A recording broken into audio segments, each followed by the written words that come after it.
तो गाइस यार आज बात करेंगे मार्वल की 13वें नंबर की मूवी के बारे में, यानी कि कैप्टन अमेरिका सिविल वॉर के बारे में। तो चलो यार स्टार्ट करते हैं।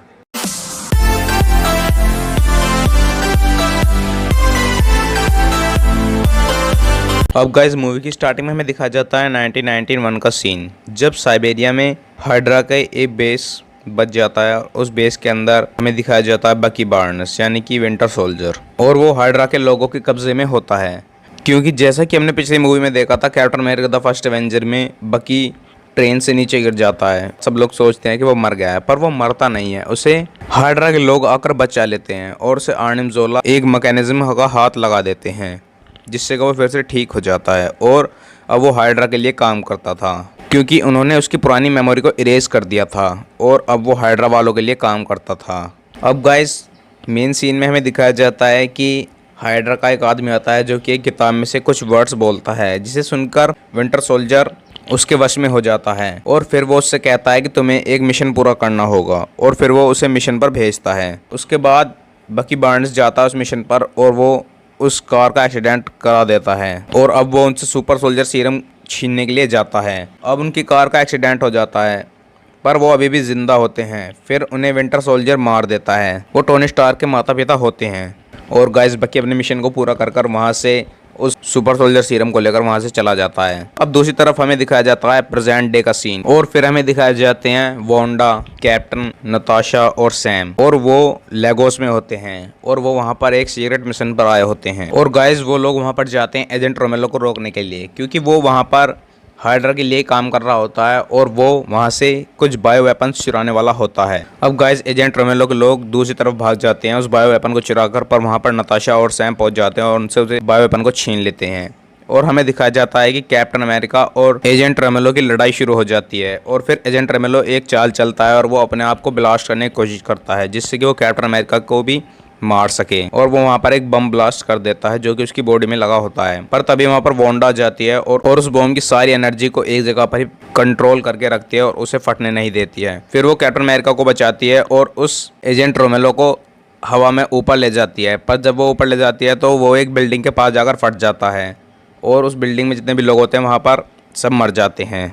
अब हमें दिखाया जाता है कि टोनी स्टार्क एक जगह पर पहुँचता है जहाँ पर वो बहुत सारे बच्चों को स्कॉलरशिप दे रहा होता है और उनके प्रोजेक्ट्स को भी सबमिट करने के लिए कहता है। और तभी वहाँ पर टोनी स्टार्क से एक लेडी मिलती है जो कि उसे बताती है कि सोकोविया में उसका बेटा मर गया था, जिसकी वजह एवेंजर्स थे। उसके बाद टोनी स्टार्क एवेंजर्स के हेडक्वार्टर्स में पहुँच जाता है जहाँ पर सभी एवेंजर्स होते हैं।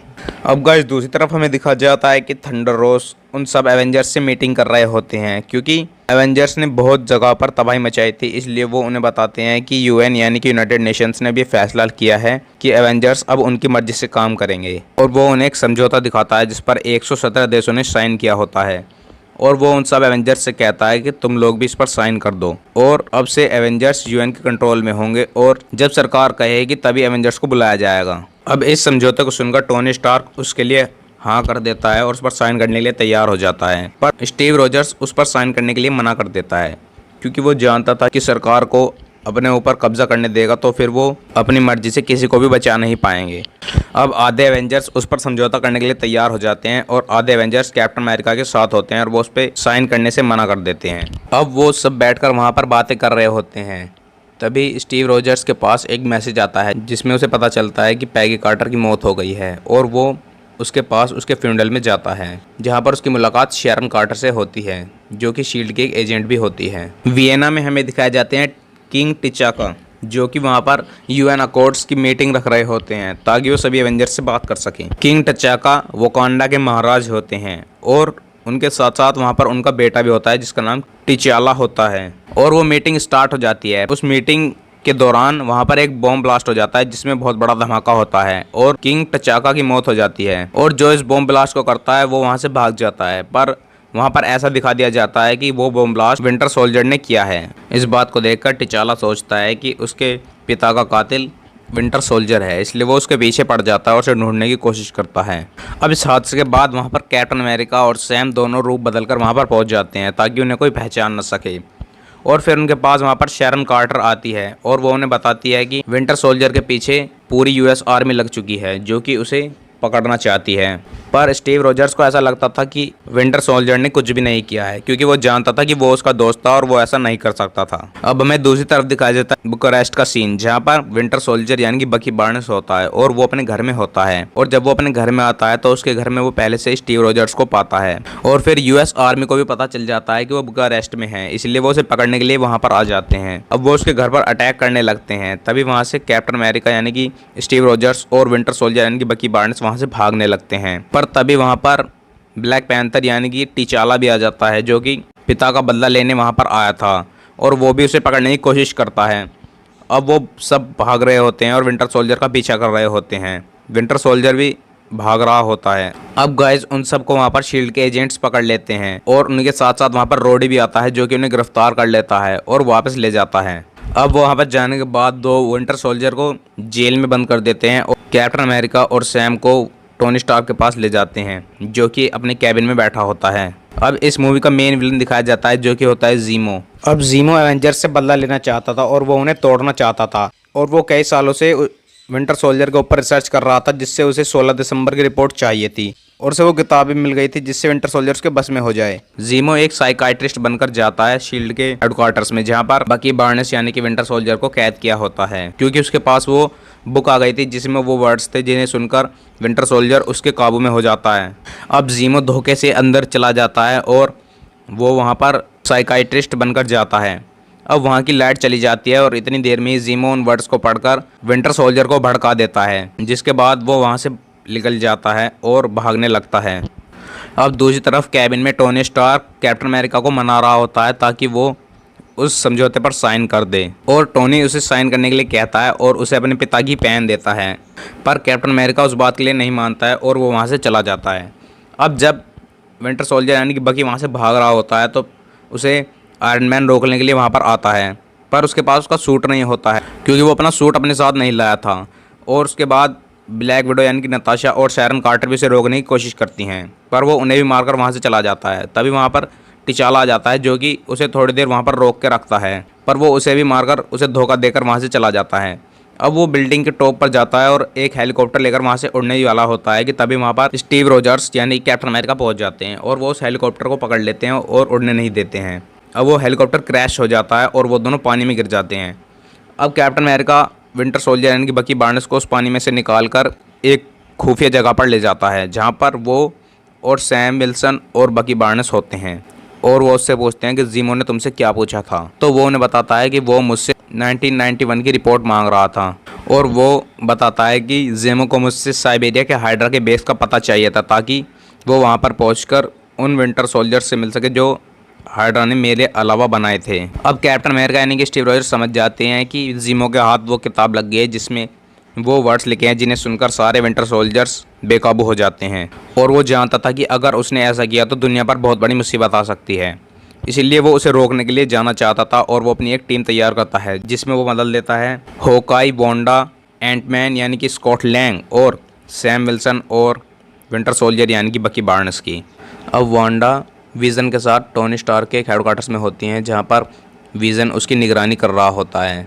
पर तभी वहाँ पर होकाई यानी कि क्लिंट बार्टन आ जाता है, जो कि वहाँ से वांडा को लेने के लिए आता है, क्योंकि वांडा कैप्टन अमेरिका के साथ थी और वो कैप्टन का साथ देना चाहती थी। पर तभी वहाँ पर विज़न आ जाता है, जो कि होकाई को रोकने की कोशिश करता है, पर वांडा और होकाई वहाँ से चले जाते हैं। अब थंडर रोज को भी ये बात पता चल जाती है और वो टोनी से कैप्टन अमेरिका को गिरफ्तार करने के लिए कहता है। तो टोनी उससे कहता है कि मैं उसे समझा सकता हूँ, मुझे एक लास्ट चांस चाहिए। तो वो उसे एक दिन का समय दे देते हैं। फिर आयरन मैन यानी कि टोनी स्टार्क भी अपनी एक टीम बनाता है, जिसके अंदर वो Rhodey, Vision, black widow, black panther और फिर टोनी स्टार्क न्यूयॉर्क के क्वीन शहर में जाता है, जहाँ पर वो स्पाइडरमैन को लेने के लिए जाता है। और जब पीटर पार्कर अपने घर आता है तो टोनी स्टार्क उसकी आंट में से बैठकर वहाँ पर बात कर रहा होता है और फिर वो उसके कमरे में जाकर उससे बात करता है और उससे कहता है कि उसे स्पाइडरमैन की ज़रूरत है और उसे उसका साथ देना होगा, नहीं तो वो उसका सच उसकी आंटी को बता देगा। फिर स्पाइडरमैन उसके काम के लिए मान जाता है और उसके साथ आ जाता है।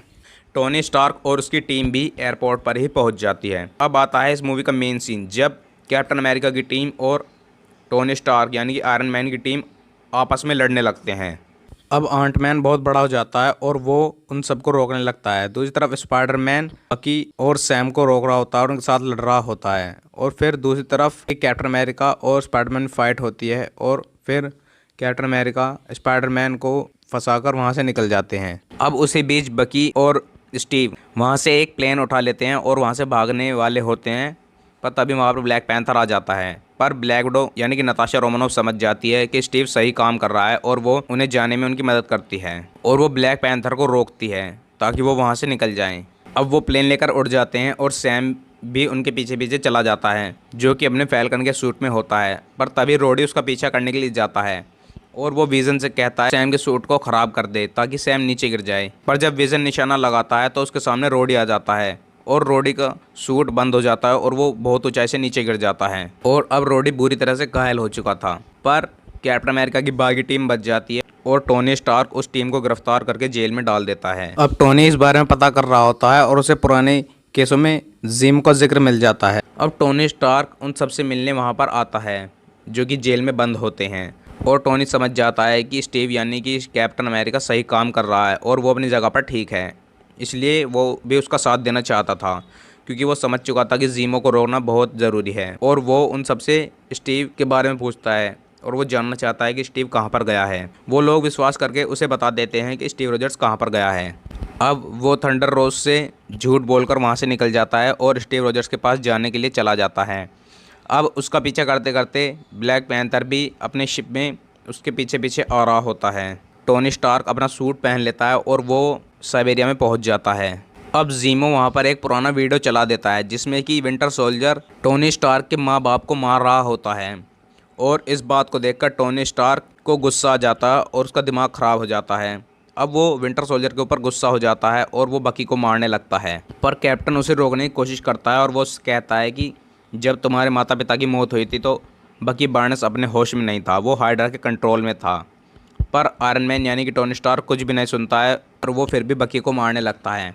अब कैप्टन अमेरिका बकी को बचाने के लिए आयरन मैन पर हमला कर देता है। आयरन मैन बकी और स्टीव दोनों से लड़ रहा होता है और वो दोनों भी आयरन मैन पर हमला कर रहे होते हैं। अब बकी बार्नेस आयरन मैन का आर्क रिएक्टर तोड़ रहा होता है, पर तभी वो अपनी यूनिबीम का इस्तेमाल करता है और उसके आर्म वाले हाथ को उखाड़ देता है जिससे कि उसका हाथ टूट जाता है।